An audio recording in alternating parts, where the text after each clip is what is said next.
सद्गुरू श्री ब्रह्मचैतन्य महाराज गोंदवलेकर यांचं प्रवचन 1 जून. कर्तेपणा टाकणे हाच परमार्थ. दोरीला जो साप म्हणून समजला तो बद्ध, पण दोरीला दोरी म्हणून ज्याने ओळखले तो मुक्त समजावा. मी देही नव्हे हे ज्याला समजले तो मुक्तच. सत्य ज्ञान करून घेणे म्हणजेच मुक्तावस्था आहे. बद्ध दशा आमची आम्ही निर्माण केली. काळजी, तळमळ आणि दुःख ही बद्धपणाची लक्षणे होत, तर कोणत्याही परिस्थितीत आनंदात राहणे हे मुक्तपणाचे लक्षण आहे. जागे होणे म्हणजे मुक्त दशेला येणे आहे.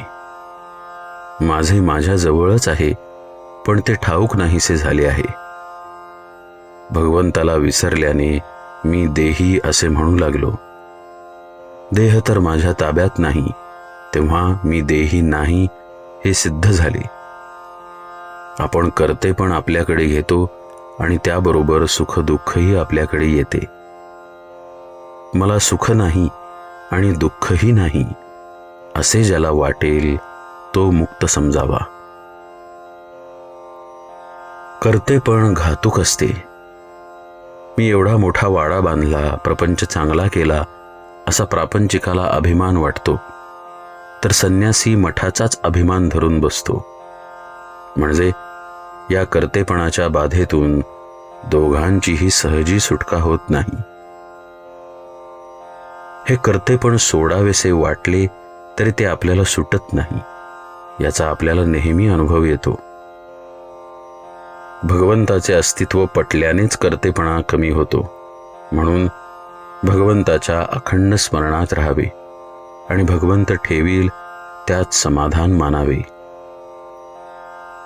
भगवंताच्या स्मरणाशिवाय जिथे आपल्याला सुख होते तो विषय समजावा.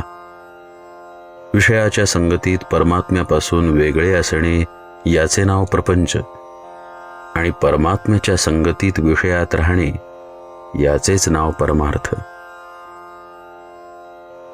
फळाची अपेक्षा ठेवून आपण जी कृती करतो ते कर्म होय, पण फळाची अपेक्षा न ठेवता आपण जे कर्म करतो ते कर्तव्य ठरते. आणि असे कर्तव्य भगवंताच्या स्मरणात करीत राहणे हाच परमार्थ. हे करीत असताना भगवंताला दृष्टीआड न होऊ देणे याचेच नाव अनुसंधान होय. समजा आपण एखादे चांगले पुस्तक वाचित बसलो आहोत.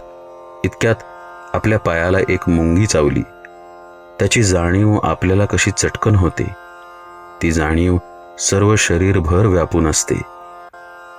त्याचप्रमाणे भगवंताच्या अनुसंधानाने प्रपंचाला व्यापून ठेवले पाहिजे.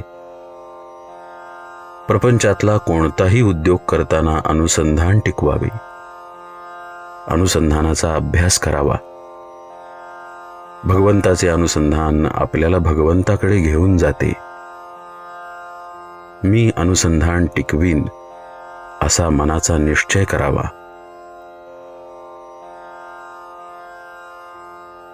आपले कर्तव्याला न विसरावे, भगवंताचे अनुसंधान राखावे.